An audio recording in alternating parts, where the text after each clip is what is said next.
امام زرقانی نے اس کو لکھا. ایک دن حضور سیر کرتے ہوئے باہر مدینہ المنورہ سے تشریف لے گئے. وہاں ایک قافلے نے پڑاؤ کیا ہوا تھا اور ان کے اونٹ چل رہے تھے. ایک سرخ رنگ کا اونٹ حضور کو پسند آ گیا. آقا کریم نے ان سے پوچھا کہ یہ اونٹ بیچتے ہو؟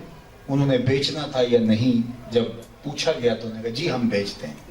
میرے شیخ کہتے ہیں میں دل بیچا میں جگر بیچا جے پیارا محمد آ جاوے. نہیں میں اپنا سارا گھر بیچا جے پیارا محمد آ جاوے. انہوں نے کہا جی میں بیچتے ہیں ہم بیچتے ہیں. کتنے کا؟ اتنے کا سودا طے ہو گیا. آقا کریم نے فرمایا کہ میں کوئی تاجرانہ غرض سے تو آیا نہیں تھا کہ قیمت ساتھ لے کے آتا. میں تو سیر کرتا ہوا باہر آ گیا اور تمہارا اونٹ مجھے پسند آ گیا. اگر تم مجھے اونٹ دے دو اور میں اپنے شہر جا کے اس کی قیمت تمہیں بھیج دیتا ہوں. انہوں نے کہا میں منظور ہے. آقا کریم نے اونٹ کی نکیل پکڑی اور سوئے مدینہ چل دیے. وہ آقا کریم علیہ السلام کو ہاتھ باندھ کے دیکھتے رہے. جب آقا کریم نظروں سے اجل ہو گئے تو تھوڑی دیر سکتے میں رہے اور اس کے بعد ایک دوسرے سے بات کرنے لگے. یار ایک شخص آیا اور اونٹ ادھار لے کے چلا گیا. تم نے اس کا پتہ بھی نہیں پوچھا اور تم میں سے اسے جانتا بھی کوئی نہیں. جب آپ نقد سودا دیں کسی کو تو اس کا اتا پتہ پوچھنے کی ضرورت نہیں ہوتی. لیکن جب کسی کو ادھار سودا دیں یا تو آپ اسے جانتے ہوتے یا درمیان میں کوئی ضامن ہوتا ہے یا کوئی چیز گروی رکھ لی جاتی ہے. تو کہا یار عجیب بات ہے, ایک شخص آیا اونٹ لے کے چلا گیا, نہ اس نے پتہ بتایا, نہ تم جانتے ہو, نہ تم نے پوچھا, نہ کوئی شے گروی رکھی گئی, نہ درمیان میں کوئی ضامن ہے, اور اتنا قیمتی اونٹ تم نے دے دیا. وہ اپنے حسن کا جادو جگا کے تم سے قیمتی اونٹ ہتھیا کے لے گیا. یار کوئی اس کا حال ہی پوچھ لیتا, اس کا پتہ ہی پوچھ لیتا. ایک بولا یار جب وہ باتیں کرتا تھا منہ سے پھول جھڑتے تھے, میں تو یہ منظر دیکھ کے رہ گیا. دوسرا کہنے لگا کہ یار جب وہ مسکراتا تھا سامنے والے پہاڑوں پہ اس کا عکس پڑتا تھا. ایک بولا یار میں تو اس کی زلفوں کے پیچ و خم میں کھو کے رہ گیا. کیا خوب سجن دیاں اکھیاں نے جی میں پر کے سرائیاں رکھیاں نے. تو اجے میرا یار نہیں ڈٹھا جنہوں ویک کے چند شرم آوے.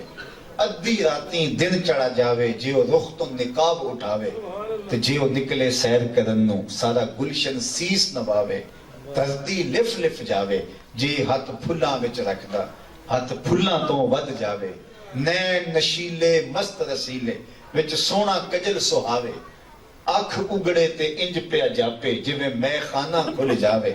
توبہ توبہ حسن سجن دا چال نہ چلی جاوے جیو کھولے پیچ زلف دے اتے راہی راہ پل جاوے. علم خدا نے اینا دتا عقلاں وچ نہ آوے. عقل خدا نے اینی دتی علماں وچ نہ آوے. کی اعجاز نظر وچ او دی جو جاوے وک جاوے. خلق او دے نے مولی دنیا کوئی ورلائی جان بچاوے. آزم ایڈا سونا ماہی سانو کدھرے نظر نہ آوے. انہوں نے کہا جو بھی ہوا وہ حسن کا جادو جگا کے تمہارا قیمتی اونٹ ہتھیا کے لے گیا. تو جب یہ بات کی تو امام زرقانی لکھتے ہیں کہ قافلے کے سردار کی بیوی نے خیمے کا پردہ سرکایا اور ان سے مخاطبت کرتے ہوئے کہا انا ضامنۃ لثمن جمالکم لا یغدر بکم. خبردار اس کے خلاف کوئی بات کی تمہاری قیمت وہ دینے نہ آئے تو میں ضامنہ ہوں, مجھ سے قیمت لے لینا. انہوں نے کہا اچھا تو انہیں جانتی ہے؟ اس نے کہا واللہ میں بھی نہیں جانتی. تو کہا پھر ضمانت کس بات کی دے رہی ہے؟ اس نے کہا جب تم سودا کر رہے تھے خیمے کی اوٹ سے میں نے اس کا چہرہ دیکھا تھا, اور جس کا چہرہ اتنا سونا ہو وہ جھوٹ بول ہی نہیں سکتا. ابھی چند لمحے نہیں گزرے تھے کہ حضور علیہ السلام کے غلام آ گئے. انہوں نے کہا کہ اہل قافلہ کون ہے جن سے ہمارے آقا و مولا نے اونٹ خریدا تھا؟ انہوں نے کہا ہم لوگ ہیں. کہا یہ رہی تمہاری قیمت اور یہ تمہاری ضیافت کے لیے حضور نے کھجوریں بیچی. تو انہوں نے کہا کہ ہم قیمت بعد میں لیں گے, ہمیں تو لگتا ہے خود بک گئے, ہمیں بتاؤ وہ پیارا رہتا کہاں ہے. تو کہا یہ جو سامنے نخلستان دکھائی دے رہا ہے, یہ کھجوروں کے جھنڈ نظر آ رہے ہیں, یہی ڈیرہ ہے اس آقا و مولا کا.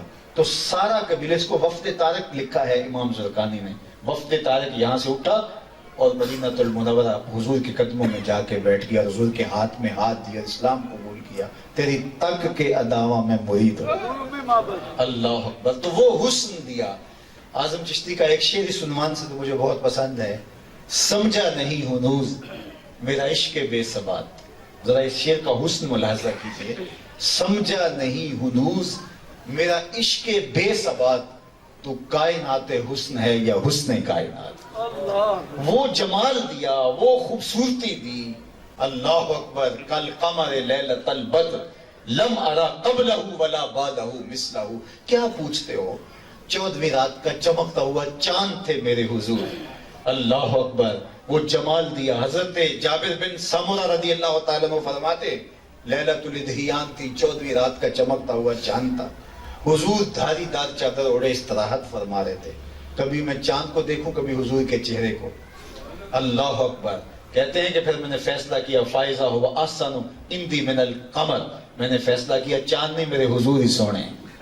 اور حضرت عبداللہ ابن عباس رضی اللہ تعالیٰ عنہ فرماتے ہیں کہ آقا کریم کان رسول اللہ صلی اللہ علیہ وآلہ وسلم افلج الصدیتین اذا تکلم رویا کالنور یخرج من بین ثنایاہ. حضور علیہ السلام کے سامنے والے دانتوں میں معمولی سا فاصلہ تھا، جب حضور گفتگو کرتے یا مسکراتے نور کی کرنیں چن چن کے نکلتی. تو وہ ایسا جمال دیا تھا جو انہی کا جمال تھا. لکھاں آئے لوگ زمانے تھے محبوب خدا جیا کوئی نہیں. لکھاں آئے لوگ زمانے تھے محبوب خدا جیا کوئی نہیں. لکھاں سونے بن بن بیندے نے اودی خاکے پا جیا کوئی.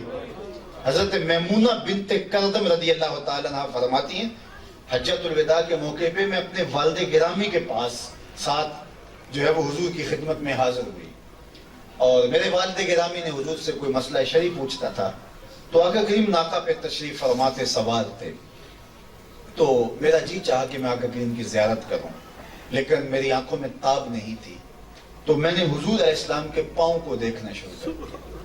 تو کہتے ہیں کہ حضور کی مبارک انگلی باقی انگلیوں سے، جو درمیان والی انگلی تھی، وہ انگلی باقی انگلیوں سے جسامت میں اور قد کاٹ میں جو ہے وہ بڑی تھی. اللہ اکبر.